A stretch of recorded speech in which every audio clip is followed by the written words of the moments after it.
COVID was a crisis that started with the healthcare supply chain. We were in the middle of, okay, this just sort of starting to unfold. And looking back on those moments, we still don't have in healthcare supply chain this really great way to know upstream what's going on with our suppliers. I've got like 100,000 different SKUs that come into our hospitals. We still bring in new things all the time.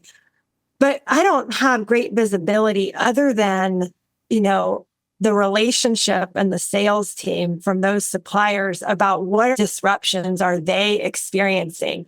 And I think that's very different in healthcare supply chain than it is, if I recall, in my Hershey days.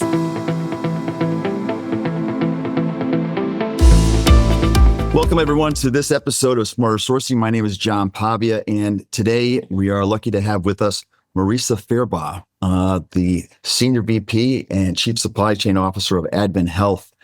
Marisa, thank you very much for being with us today. Thank you so much. It's great to be here. So you are with a very interesting company. Advent is a monster these days, and it's grown quite a bit, especially over the last 7 years. I was reading about it. Over 50 hospitals in 9 states, 30 of them are in Florida. And I think its revenues have gone from like 9 billion to 18 billion in the last 6 years. And you've been there for what, five or 6 years now? So you've been there for its growth. That's crazy. I mean, I had a lot of other questions that go in a better sequence than this, but man, that's has the job changed a lot given the massive growth of the company in such a short time? Absolutely. I think that it's been exciting. It's been exciting to be a part of. But I think the way that translates to the team too is how do you do everything that you're doing, and keep the basics going, if you will, but also bring on a lot of new acquisitions at the same time. And so those leaders and team members are oftentimes the same folks. And so how do you kind of make sure that we've got an eye on this ball and an eye on that ball? And so growth and M&A have just kind of become part of the DNA of the team. And how do we continue to make sure we're building processes that allow for, that type of work to happen within the team has really been important. Has your team grown? Has the growth of and the size of your team been commensurate with the growth of the company? Is it double what it used to be? There's economies of scale that exist, that you'd want to make sure are managed. But yeah, we've absolutely grown. We've grown both within the team size that existed, 5 years ago, and we've grown into new spaces within the organization over the last 5 years as well. So it's been a really exciting journey. I'm very blessed to have some awesome leaders, awesome team members, awesome administrators and senior executives within our organization as well, who really embraced our team and what we can do for the organization. It's been exciting. So given the growth of both the company and your team, what do you look for in the people that you bring on board in your group? Well, first of all, I would say that hiring in a leader on a team is, at least as I view it, the most important job that I have to do, right? So it oftentimes feels like many people I talk to want to outsource that work.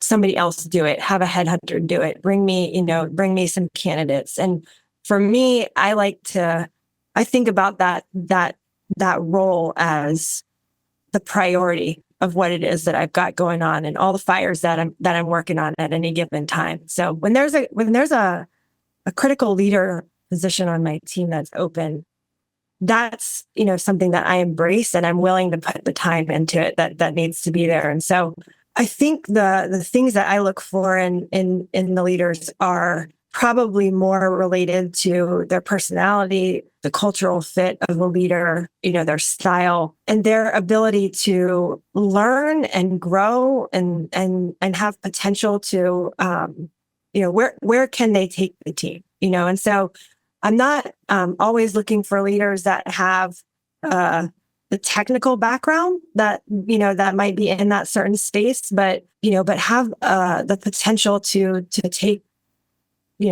a team to the next level of where we're trying to go. I look for people who have grit. At the end of the day, in these roles, there's a lot of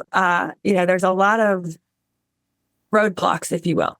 Things that are always coming up, challenges you always kind of got to work through. And I think really effective leaders are finding a way to get it done. Just get it done.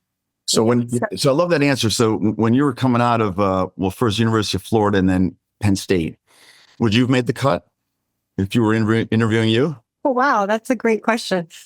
I mean, I'd like to think that I'm true to who I am today and who I was back then. And so it's a terrible question. It's an unfair question, actually.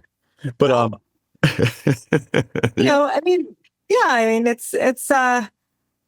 I feel like we all grow. We all learn a lot about ourselves over time. But, I've always been somebody that, has wanted to dive into something head first, roll up my sleeves. I'm not afraid to,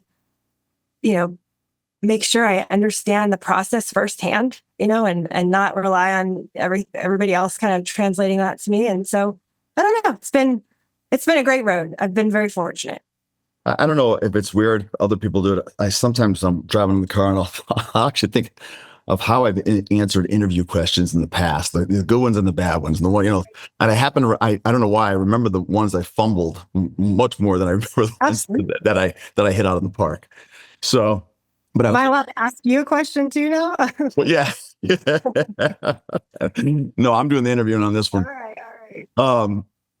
So I was looking at your description, right? And I want to go back to how you actually got here. But when I wanted to ask you this first, where you described your job as providing strategic direction toward new and sustainable supply chain efficiencies, including aligning people, processes, technologies, optimizing sourcing, driving costs and control initiatives, and maintaining a culture of efficiency and effectiveness. So when I read that to you, which one jumps out of all those things that I just listed? Which one jumps out as that's number one, or that's the one that resonates the most, whether it's cost takeout or efficiency, whatever, sustainability?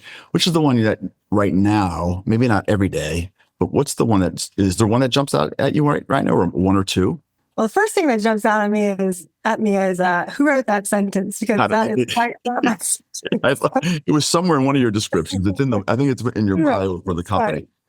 Actually, what jumps out to me is the very end about culture, maintaining a culture. I think a company's culture has to be a big part of the equation to how effectively you can work and get things done. And I think, at AdventHealth, we have a great culture here. I would say we're very connected from a system-wide level and a market level, in a lot of different ways.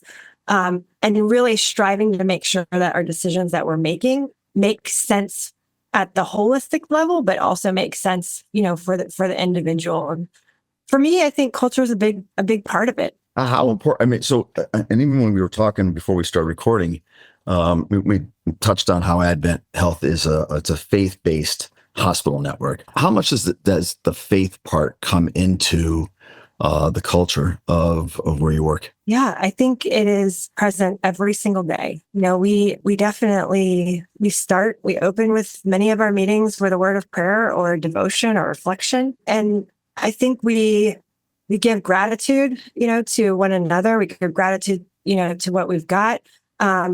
And I think we also, that translates to our mission, which is, feeling whole, taking care of. We see our role as taking care of patients mentally, physically, and spiritually. How do we ensure that we're doing that and really leaning into that work?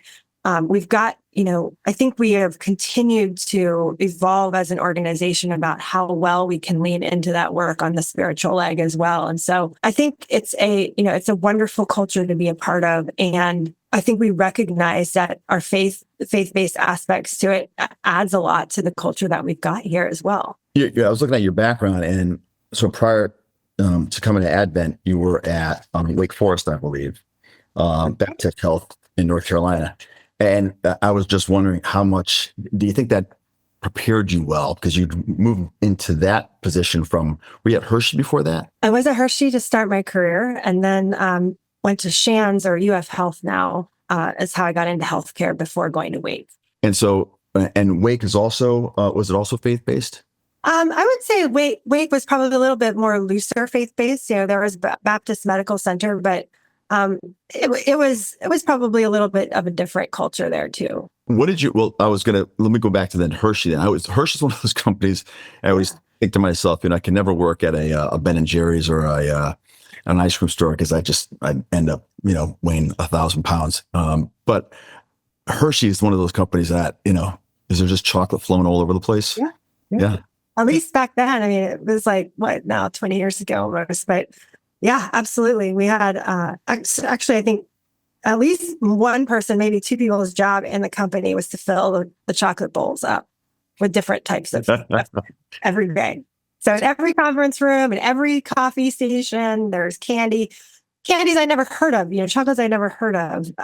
So anyway, and you think you would get tired of it, but you don't.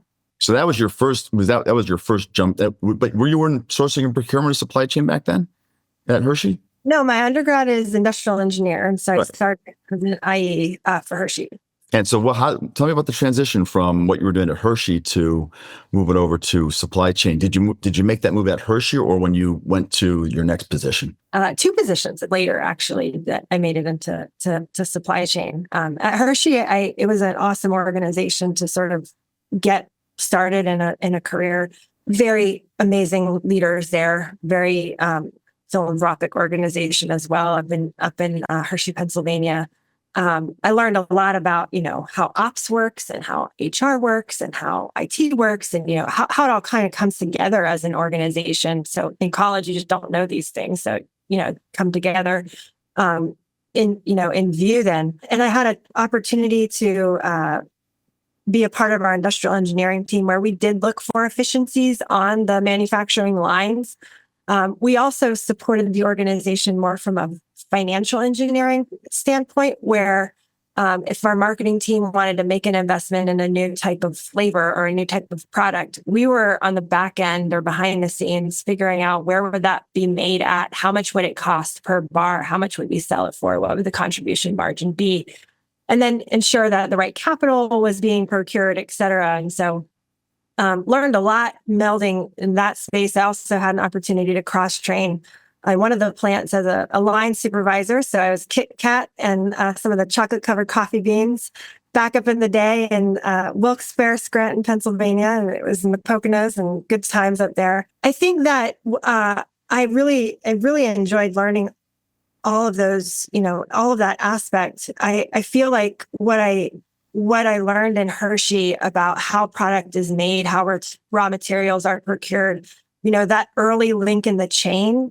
was just so impactful to where I am today, because I understand what's upstream, what it takes to manufacture products upstream. And now in healthcare, we're a massive procurer of finished goods, but I have a good depth of understanding of what is upstream from all of our different suppliers that supply us our products. As I transitioned into healthcare, like I said, back at UF Health, and I was fortunate because not a lot of IEs really are in healthcare. It's kind of an odd transition, but it was exciting. I was able to join an IE team at Shands. At the time, it was called Shands, and I just did I was able to support a lot of the supply chain projects at that time for the vice president of supply chain at that time. And so, we put in an OR inventory management system that took a year. I was kind of helping lead that from a project management and efficiency IE standpoint. And then he ended up leaving and going to Wake, the leader over supply chain at Shands. And I was on maternity leave with my youngest kid. We had just had our oldest kid. We had just had our first kid and lived 3 minutes from my parents at the time in Gainesville, Florida, with their first grandchild. When the call came in to, hey, would you be interested in running operations for supply chain up at Wake? And it was just a great opportunity with a great leader who's also a great friend of mine. to move up there and to get into supply chain officially up there in the operations capacity. But you lost your built-in babysitter, nanny, and the whole thing, right? They were not happy. They were definitely not happy about that. No, and that makes it and man, it makes such a difference to have that. We went through all that. So, so now, especially your description of really understanding what goes into making a finished good, right, is so interesting, because now fast forward a little bit and you're at Advent and you're there during the pandemic, and it always cracks me up when I think about people starting to, every night on the news, there's another story about the disruption in the supply chain. And you had to, at some point, say to yourself, for 90% of the people in the world, probably, they're saying to themselves, what is the supply chain? What does it even mean? It's a word that everybody gets used, but not a lot of people really understand what it means, including some pretty high level executives, that everything that goes into getting a product from wherever over to where you're at. So how did things change? Just give us first of all, just general impressions, memories of all of a sudden, did your role change, or the pressures change, and all of a sudden, because I got to imagine, like many other people I spoke with who are in similar positions, all of a sudden they went from being, this person that was somewhere in the building to, we need you here at the boardroom table, because tell us what's going on here. Was that similar? Did you have that experience? Of course, yeah. I mean, I had joined Advent about 6 or 8 months before, COVID really hit. And so I was new, I was really new here, still sort of finding my own footing in a new organization with my own team. And in fact, had just kind of come off of a big implementation 3 months ahead in the beginning of October in one of our regions that had created some disruption. So already kind of gone through a little bit of extra work there. Finally, so that would have been 90 days into my career, then taking another, maybe 2 months or so to make sure we were on good footing with what was going on in one of our regions. And then I finally felt like, okay, I've got a breath I can take, and now I can figure out what's our strategy, who's doing what roles. I kind of know people a little bit better.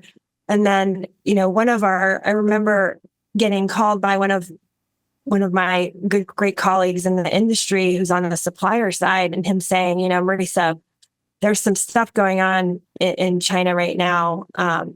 It's looking like some of our products are going to have some major disruption happening, on the PPE side. And, and we all know, I mean, COVID was a crisis that started with the healthcare supply chain.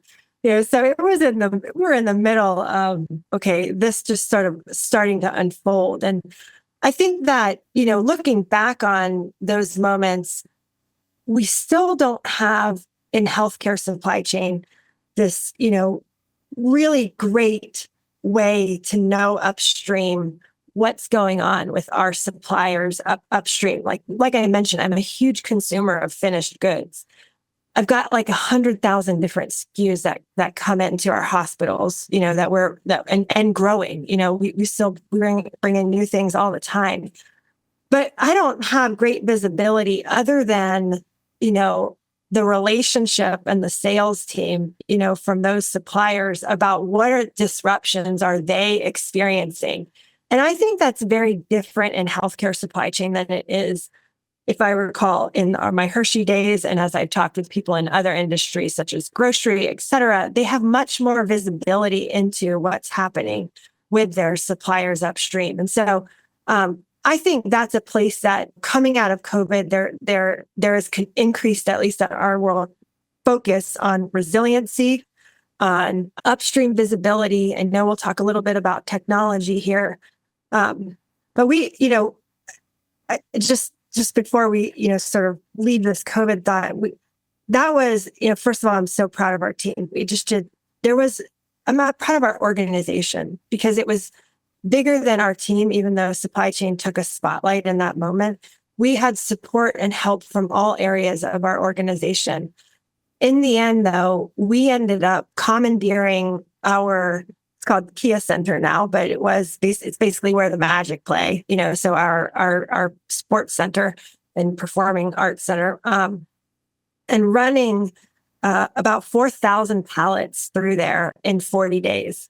So we used their entire floor, back office, some of their hallways, and we're bringing in supplies at a central spot and then pushing supplies out to all of our facilities based on their days on hand quantities that we were calculating that they had for critical PPE items. And so, a new item would pop, as being at risk, and that would make it onto our radar of, okay, let's figure out what the day's quantity on hand is across the entire organization.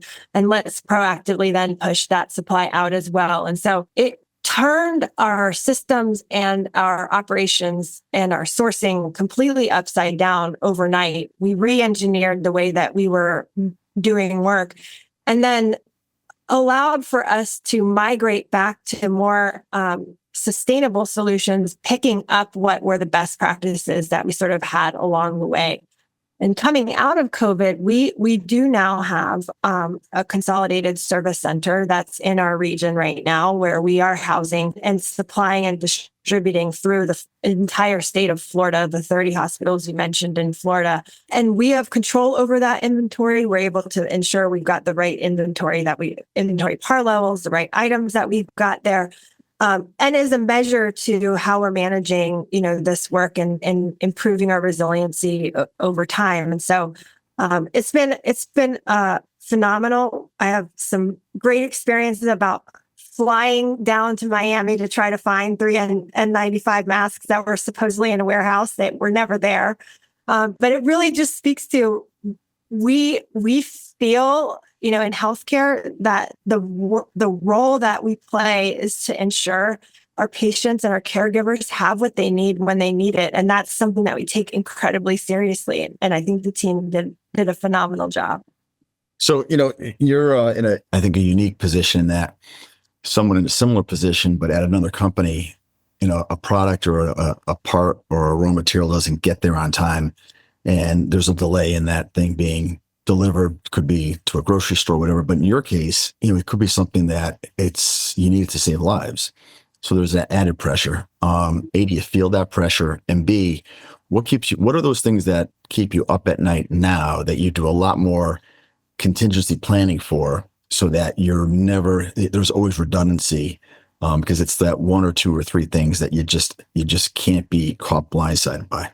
Absolutely. We feel that pressure, not just me, the entire team. I think if anybody believes that, what everybody should believe is that we come to work feeling every pain or gain that our markets do. And so we want to be there to ensure that our markets have what they need. So when you think about the hurricanes that just came through in Florida, or when you think about the hurricane that just came through in North Carolina, we have two facilities now in Hendersonville and right outside of Hendersonville, which is right next to Asheville in North Carolina. We were the team working around the clock to ensure that in North Carolina, within less than 12 hours, we had food, we had water up there, we had oxygen cylinders up there. Within 24 hours, we had 2 containers coming out of our consolidated service center here with pharmaceuticals on them, with medical supplies on them, all which had been identified by our clinicians up there, with equipment on it that needed to come up there. We had gasoline and fuel sent up there within 24 hours as well. It was Would the response have been that quick and that efficient 5 years ago? I think we've evolved as an organization. We've continued to get better and better, learned, had a lot of great lessons learned 5 years ago and continued to get better and better. Same thing I would say for the hurricanes that just came through in Florida. How do we make sure that we're ready to go before the hurricane hits, and what needs to come in right after the hurricane hits? How are we on the ready for things that we couldn't even have planned for, that may be hitting that we wouldn't even have known? And so I guess I think the important part to take away is that, yeah, we think about this every day. Like that is why we come to work, and probably why we love working in healthcare, is because there is a sense of urgency and something bigger than ourselves behind all of this. Now, in terms of planning and preparedness, how is technology changing your world? Are you implementing things that weren't even around 5 years ago now? Yeah, I think, as I see the technology landscape over, the past 20 years, if you will, I think that in manufacturing, whatever industry you're in, the business that you're in is supply chain. Like you're manufacturing something, you need to know where your raw materials are. You need to know how, what line you're going to put it on, what amount of production you're going to make off that line, what packaging materials you need, where is it going to be stored for distribution? And all of that needs, very sophisticated systems around it to make sure. And the more efficient you're operating, the more efficient systems you're operating in. And the capital investments required to do that work, or to, or required to develop those systems to support, that business, is there when you think about other industries. When you think about healthcare, though, coming from outside of healthcare, I've experienced, the capital pull is not in the supply chain. Like that's not traditionally been where you pull capital resources from a healthcare provider into. It's more in, new buildings, new equipment. How are we servicing our patients differently? It can also be in IT systems behind the scenes for security purposes, or for HR systems, because you have massive amounts of people here. How are you doing, your enterprise resource planning, your ERP stuff, but how does HR flow in? And I think supply chain historically has not been a huge grab on capital as it relates to the provider world. We have to fight it out, if you will, with a lot of different other parts of our business vying for that capital. Whereas, again, in contrast, I think manufacturing, that is what they're investing in. You're investing in the elements of the supply chain. So I feel like healthcare supply chain is behind in against other industries, in the technology side as well. And I think COVID, though, really launched us into, okay, no, we need to make sure we've got the right systems in place, and make sure that we are, we're not just operating everything just in time. What makes sense to be just in time, what doesn't make sense to be just in time. We are, able to see inventory across the organization. And so right now, one of our leaders, Doug Petlinski, he is really heavily working on inventory control tower concept right now. So we've got the foundation with our CSC, with all of those supplies in one of our warehouses. And he's really working on how do we now see where the product is, not within just the walls of that CSC, but within all the walls of all the whole organization. And then how do we then layer on to seeing where inventory is outside of AdventHealth as a whole? How do we begin to see upstream into our supplier community? As part of that, there is a potential to partner with some companies that are beginning to step into AI in this space too, predicting what the supply needs will be in certain exact supply categories, based on surgery volumes, based on historical usage, based on some of the other drivers that may be there, but also quickly being able to predict where disruption may be as well. So something just happened over here in this part of the world. What is the network and the impact of that disruption on an entire supply chain? You can imagine with 100,000 different SKUs, knowing where the raw materials are and knowing where the manufacturing is, and getting to that level of, tier 1, tier 2, tier 3 knowledge of the supply chain. It's a lot of data and inventorying that needs to happen. So we recently had a 2 or 3 day strike of the longshoremen. Mm-hmm. And when that strike was, luckily for everybody, I think it ended very quickly.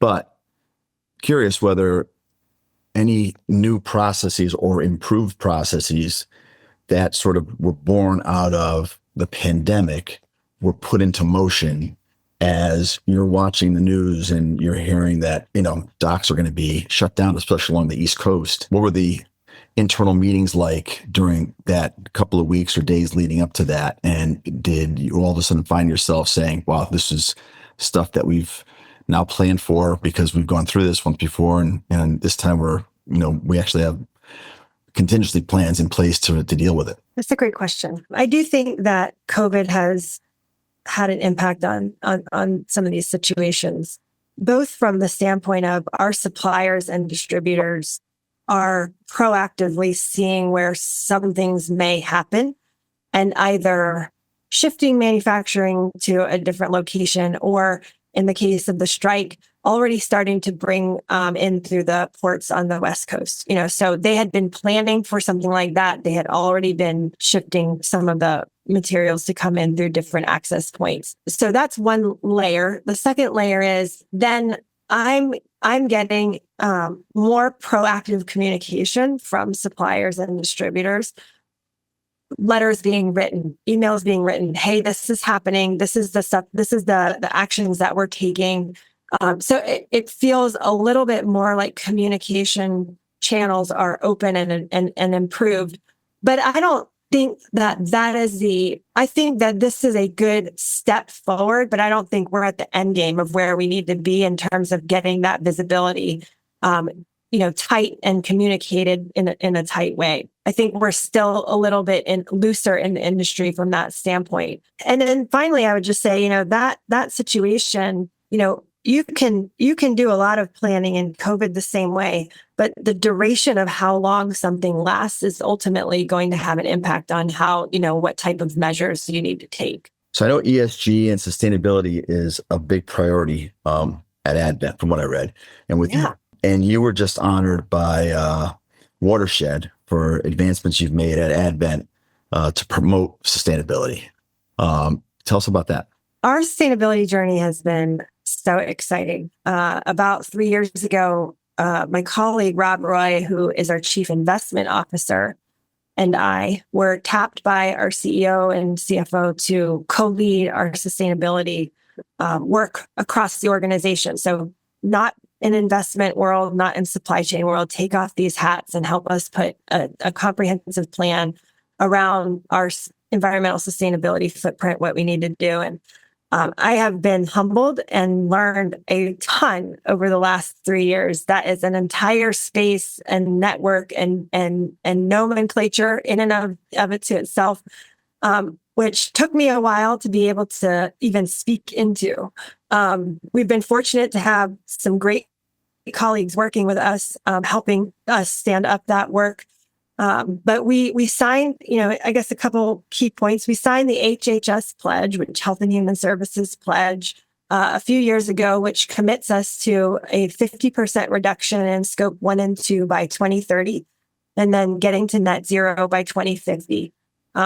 As an organization, we then looked at what were the drivers of our scope 1 and 2.